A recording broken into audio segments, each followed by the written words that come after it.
नमस्कार दोस्तों, एक बार फिर हम लेकर उपस्थित हुए हैं यूजीसी, नेट, जेआरएफ जैसे महत्वपूर्ण प्रतियोगी परीक्षाओं के लिए एक बहुत ही महत्वपूर्ण वीडियो।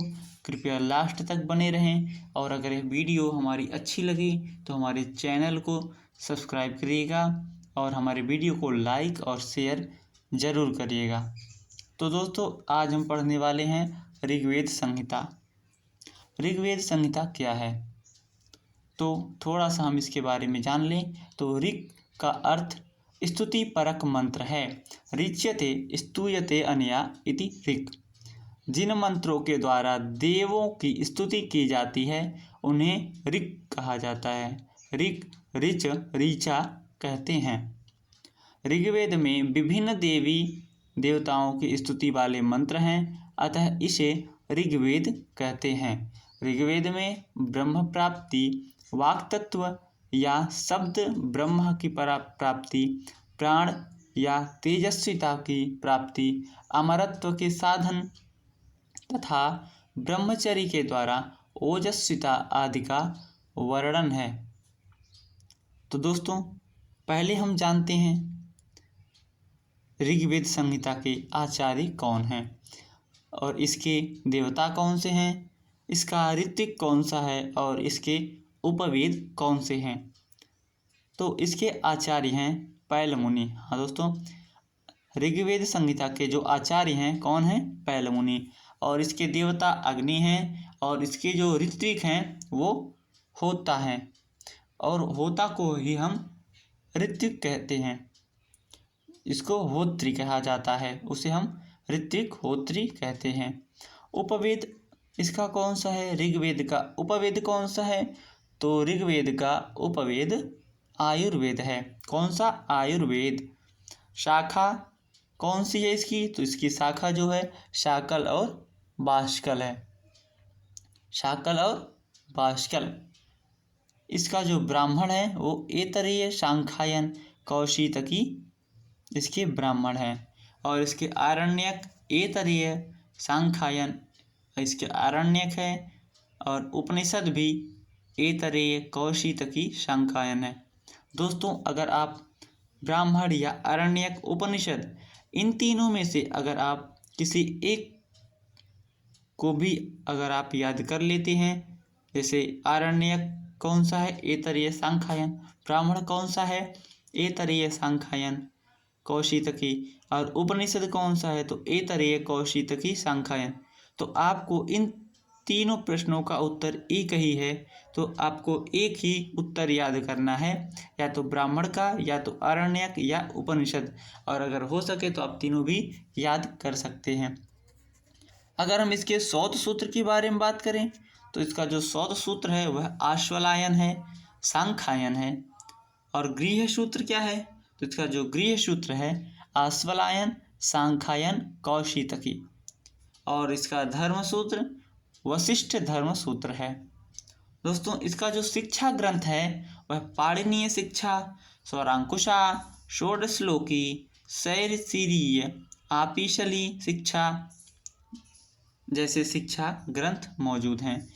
भाष्यकार एवं भाष्यकार कौन से भाष्यकार ने किसका ऊपर भाष्यकार किया है? वह स्कंद स्वामी, नारायण उद्गीत अष्टम पर माधव भट्ट, वेंकट माधव, संपूर्ण ऋग्वेद, धानुष्कयज्वा, आनंद तीर्थ, मध्व, आत्मानंद, अश्वामयी सूक्त, सायण, वेदार्थ प्रकाश, त्रिवेदी, भाष्यकार, धनुष्क, यज्वा जैसे भाष्यकार मौजूद हैं। इसमें अगर प्रश्न आता है ऋग्वेद के सबसे प्राचीन भाष्यकार कौन हैं, तो ऋग्वेद के सबसे प्राचीन भाष्यकार स्कंद स्वामी हैं। कौन है? ऋग्वेद के सबसे प्राचीन भाष्यकार स्कंद स्वामी हैं।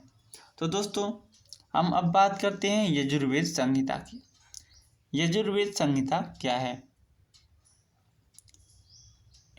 यजुर्वेद संहिता के आचार्य कौन से हैं, इसके देवता कौन से हैं और इनके उपवेद कौन से हैं। तो वैशंपायन यजुर्वेद संहिता का आचार्य है, वायु देवता हैं, और जो ऋत्विक है वह अध्वर्यु हैं, और जो उपवेद है वह धनुर्वेद है। दोस्तों इसमें 2 शाखाएं हैं। यजुर्वेद में जो है 2 शाखाएं हैं। कौन कौन सी? एक शुक्ल यजुर्वेद और दूसरा कृष्ण यजुर्वेद। तो जो शुक्ल यजुर्वेद है वह आपको, शुक्ल यजुर्वेद में हमको जो है मंत्र और संहिता, शुक्ल यजुर्वेद में जो है हमको पद्य संहिताओं का विवेचनात्मक सामग्री ब्राह्मण से आदि अलग करता है, जबकि कृष्ण यजुर्वेद जो है इसमें दोनों का मिश्रण है। यह कृष्ण यजुर्वेद में दोनों उपस्थित हैं। क्या? एक ब्राह्मण और मंत्र दोनों उपस्थित हैं। तो यह हो गया शुक्ल यजुर्वेद और कृष्ण यजुर्वेद। तो आगे हम बात करें ब्राह्मण क्या है। तो ब्राह्मण, शुक्ल यजुर्वेद का जो ब्राह्मण वह शतपथ ब्राह्मण है। कौन सा? शतपथ ब्राह्मण। और अगर कृष्ण यजुर्वेद की बात करें तो इसमें तैत्तरीय ब्राह्मण हैं। आरण्यक शुक्ल यजुर्वेद और कृष्ण यजुर्वेद। तो आरण्यक जो शुक्ल यजुर्वेद है वह बृहदारण्यक है, और कृष्ण यजुर्वेद का तैत्तरीय अरण्यक है। उपनिषद की बात करें तो शुक्ल यजुर्वेद में जो उपनिषद है वह ईशोपनिषद है, बृहदारण्यकोपनिषद है।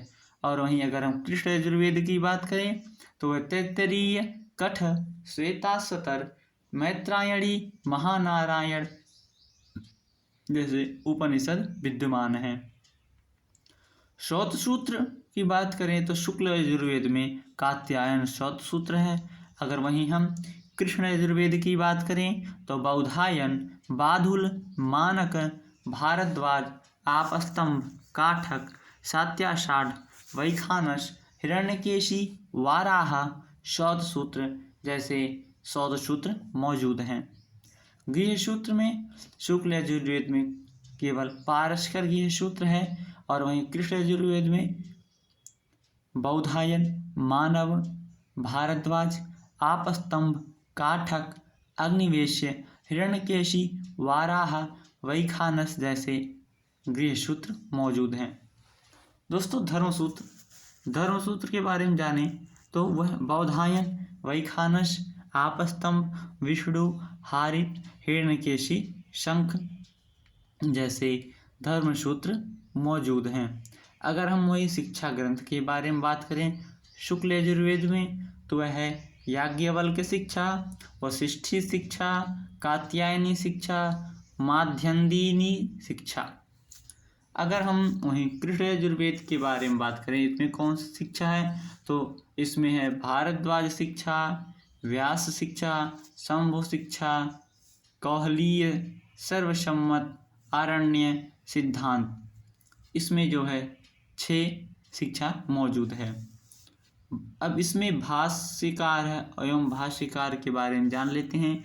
तो शुक्ल यजुर्वेद में माध्यन्दीन संहिता, उवट, महीधर, वेददीप, काण्व संहिता, हलायुध, ब्राह्मण सर्वस्व, सायण, अनंताचार्य, आनंदबोध, भट्टोपाध्याय, शौनक, माध्यान्दीन संहिता 21वें अध्याय पर मौजूद है। अगर हम वहीं कृष्ण यजुर्वेद की बात करें तो तैत्तरीय संहिता भाष्य, कुंडिन वृत्ति, भवस्वामी, भस्वाम्यादि भाष्य, गुहदेवी, क्षुर, भट्टभास्कर मिश्र, ज्ञान यज्ञ, सायण, तैत्तरीय संहिता पर ज्ञान भाष्य भट्टाचार्य मिश्रा ने लिखा है। दोस्तों अगर क्वेश्चन बनता है ज्ञान यज्ञ भाष्यकार किसने किया है तो ये उत्तर है भट्टभास्कर मिश्र ने लिखा है। तैत्तरीय संहिता पर भाष्यकार किसने लिखा है तो उनका नाम है भट्टभास्कर मिश्रा जी ने लिखा है। दोस्तों, अगर यह वीडियो हमारी अच्छी लगी हो तो प्लीज़ हमारे वीडियो को लाइक करिएगा और अपने दोस्तों के पास ज़्यादा से ज़्यादा शेयर करिएगा। एक बार हम फिर से इसके देवता और इसके ऋत्विक के बारे में देख लेते हैं, जो बहुत ही इम्पोर्टेंट है। तो अगर हम आचार्य पैल, ऋग्वेद के आचार्य कौन से हैं? पैल हैं, इसके देवता अग्नि हैं, ऋत्विक होता है और उपवेद आयुर्वेद हैं। और इसकी 2 शाखाएं हैं। यजुर्वेद की बात करें तो आचार्य वैशंपायन हैं, देवता वायु हैं, ऋत्विक अध्वर्यु हैं और उपवेद धनुर्वेद हैं। तो दोस्तों, मिलते हैं अगली कक्षा में। अगर वीडियो अच्छी लगी हो तो प्लीज़ लाइक ज़रूर करिएगा और हमारे चैनल को सब्सक्राइब जरूर कर लीजिएगा। नमस्कार। मिलते हैं अगले वीडियो में।